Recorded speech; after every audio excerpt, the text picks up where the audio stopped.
Okay, so ആദ്യം നമ്മൾ പഠിക്കാൻ പോകുന്നത് PGP, അതായത് പ്രിറ്റി ഗുഡ് പ്രൈവസി ആണ്. ഇത് മോഡ്യൂൾ 2-ന്റെ ഫസ്റ്റ് ടോപ്പിക്കാണ്. ബേസിക്കലി PGP എന്ന് പറയുന്നത് ഇമെയിൽ സെക്യൂരിറ്റിക്ക് വേണ്ടിയിട്ടാണ് നമ്മൾ യൂസ് ചെയ്യുന്നത്. PGPയും ഈ മോഡ്യൂളിൽ പഠിപ്പിക്കുന്ന SMIM-ഉം രണ്ടും ഇമെയിൽ സെക്യൂരിറ്റിക്ക് വേണ്ടിയിട്ടാണ് യൂസ് ചെയ്യുന്നത്. അപ്പം ഇനീഷ്യലി കുറച്ച് നൊട്ടേഷൻസ് പറഞ്ഞുമാണ് നമ്മൾ ചെയ്യുന്നത്. കേസ് എന്ന് പറഞ്ഞാൽ സെഷൻ കീനെ നമ്മൾ ഡിനോട്ട് ചെയ്യുന്നതാണ്. PRA എന്ന് പറയുന്നത് പ്രൈവറ്റ് കീ ഓഫ് എനെ, POA എന്ന് പറയുന്നത് പബ്ലിക് കീ ഓഫ് എനെ ഡിനോട്ട് ചെയ്യാനായിട്ട്, EP എന്ന് പറയുന്നത് പബ്ലിക് കീയുടെ എൻക്രിപ്ഷനെയും, DP പബ്ലിക് കീയുടെ ഡീക്രിപ്ഷനെയും, EC സിമെട്രിക് കീ അല്ലെങ്കിൽ പ്രൈവറ്റ് കീയുടെ എൻക്രിപ്ഷൻ, DC സിമെട്രിക് കീയുടെ ഡീക്രിപ്ഷൻ. ഇത് കൺകാറ്റിനേഷന് യൂസ് ചെയ്യുന്ന ഫംഗ്ഷനാണ്. 2 വരെ ഇട്ടിട്ട് Z എന്ന് സിപ്പ് ചെയ്യാനായിട്ട്, ഫയലിനെ സിപ്പ് ചെയ്യാനായിട്ട് അല്ലെങ്കിൽ മെസ്സേജിനെ സിപ്പ് ചെയ്യാനായിട്ട് യൂസ് ചെയ്യുന്നതാണ്. ഇതെന്ന് പറയുന്നത് റാഡിക്സ് ബേസ് 64 കൺവേർഷന് വേണ്ടിയിട്ടായിട്ടാണ് R64 യൂസ് ചെയ്യുന്നത്, H ഫോർ ഹാഷ് ഫംഗ്ഷൻ.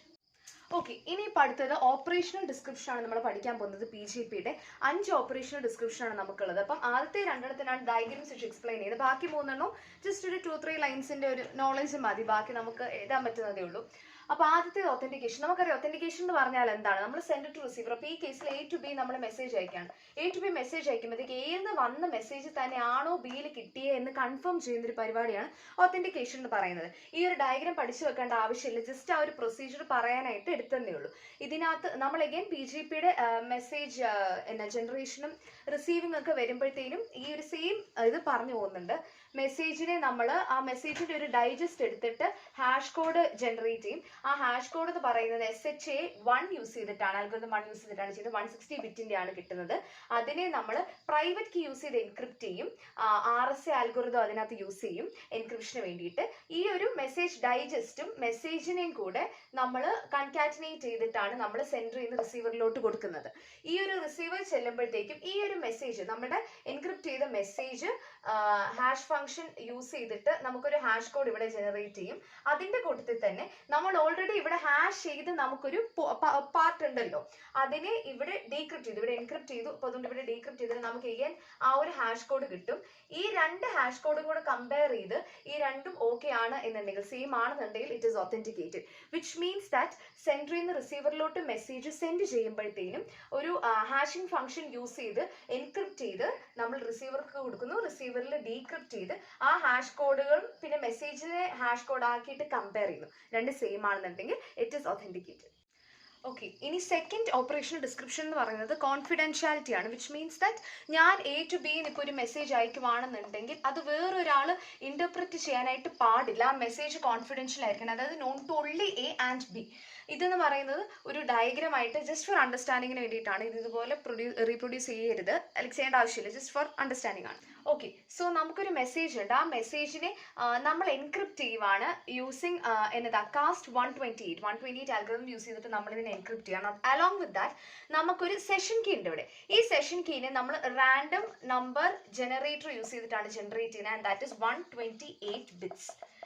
അപ്പം ഈ ഒരു സെഷൻ കീ, അതായത് KS നമ്മൾ ജനറേറ്റ് ചെയ്തേക്കുന്ന സെഷൻ കീനെ RSA അൽഗോരിതം യൂസ് ചെയ്തിട്ടും public key of the recipient, അതായത് ഈ കേസിൽ A to B ആയതുകൊണ്ട് Bനെ യൂസ് ചെയ്തിട്ടുമാണ് നമ്മൾ KS അതായത് സെഷൻ കീനെ എൻക്രിപ്റ്റ് ചെയ്യുന്നത്. അപ്പം ഈ സംഭവം, അതായത് മെസ്സേജും എൻക്രിപ്റ്റഡ് ആണ്, സെഷൻ കീ എൻക്രിപ്റ്റഡ് ആണ്. ഇങ്ങനെയാണ് നമ്മൾ ഇതിനെ A to Bയിലോട്ട് കൊടുക്കുന്നത്. Bയിൽ കൊടുക്കുമ്പോഴത്തേക്കും നമുക്ക് 2 കാര്യങ്ങൾ എൻക്രിപ്റ്റഡ് ആണ്, message as well as session key.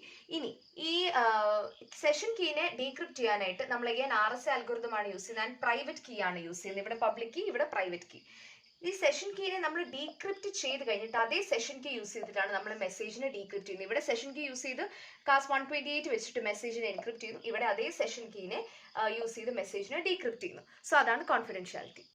ഇനി അടുത്തത് operational ഡിസ്ക്രിപ്ഷൻ്റെ 3rd, 4th and 5th operations ആണ് നമ്മൾ പറയുന്നത്. 3rd one is compression. Compression എന്ന് പറയുന്നത് ഒരു സിപ്പ് ഫയലിലോട്ട് കൺവേർട്ട് ചെയ്യുക, അല്ലെങ്കിൽ അതിനെ കംപ്രസ് ചെയ്യുക എന്നുള്ളൊരർത്ഥമാണ് അതിനകത്തുള്ളത്. സോ ഇത് ചെയ്യുന്നത് 2 റീസൺസിനായിട്ടാണ്. 1 is the സൈസ്. ഇത് കംപ്രസ് ചെയ്ത് കഴിഞ്ഞാൽ വി നോ ദാറ്റ് സൈസ് കുറയും, അപ്പോൾ അതുകൊണ്ട് ട്രാൻസ്മിഷൻ ഈസി ആയിരിക്കും. രണ്ടാമെന്ന് പറയുന്നത് ക്രിപ്റ്റോഗ്രഫിക് ആൽഗോരിതംസ് എന്തൊക്കെ അപ്ലൈ ചെയ്താലും അതിൻ്റെ സ്ട്രെങ്ത് കൂട്ടാനായിട്ട് കംപ്രഷൻ സഹായിക്കും. ഇമെയിൽ കോമ്പാക്റ്റബിലിറ്റി അതാണ് നമ്മുടെ ഫോർത്ത് ഓപ്പറേഷൻ ഡിസ്ക്രിപ്ഷൻ എന്ന് പറയുന്നത്. അത് യൂസ് ചെയ്യുന്നത് മെസ്സേജ് നമ്മുടെ എൻക്രിപ്റ്റഡ് മെസ്സേജിനെ ആസ്കി ഫോമാറ്റോട് കൺവേർട്ട് ചെയ്യാൻ. അതിനാണ് നമ്മൾ റാഡിക്സ് ബേസ് 64 ആണ് യൂസ് ചെയ്യുന്നത്. ആ ഒരു കൺവേർഷൻ മെത്തഡോളജിയാണ് യൂസ് ചെയ്യുന്നത്. ഇത് നമ്മൾ ചെയ്യുന്നതെന്ന് വെച്ചാൽ ട്രാൻസ്പെറൻസി കൂട്ടാനായിട്ടാണ് നമ്മൾ ഈ ഒരു ഇമെയിൽ കമ്പാക്റ്റബിലിറ്റി ചെയ്യുന്നത്. ആ ഒരു ഓപ്പറേഷൻ അതിന് വേണ്ടിയിട്ടാണ്. Fifth one segmentation and reassembly. അതായത് ഇപ്പം ഒരു ഇമെയിൽ നമ്മൾ സെൻഡ് ചെയ്യുമ്പോൾ അല്ലെങ്കിൽ ഒരു മെസ്സേജ് നമ്മൾ സെൻഡ് ചെയ്യുമ്പോഴത്തേക്കും അതിൻ്റെ ഒരു മാക്സിമം ലെങ്ത് ഉണ്ട്. ഇപ്പം ഈ കേസിൽ അത് 50,000 ഒക്ടറ്റ്സ് ആണ്. അപ്പോൾ 50,000 ഒക്ടറ്റ്സ് വരെ ഈ ഒരു ഇപ്പോൾ ഒരു നമുക്കൊരു ഹോൾ മെസ്സേജ് ഉണ്ട്, അതിനെ നമ്മൾ 50,000 ഒക്ടറ്റ്സ് ആയിട്ട് ഡിവൈഡ് ചെയ്യുവാണ്.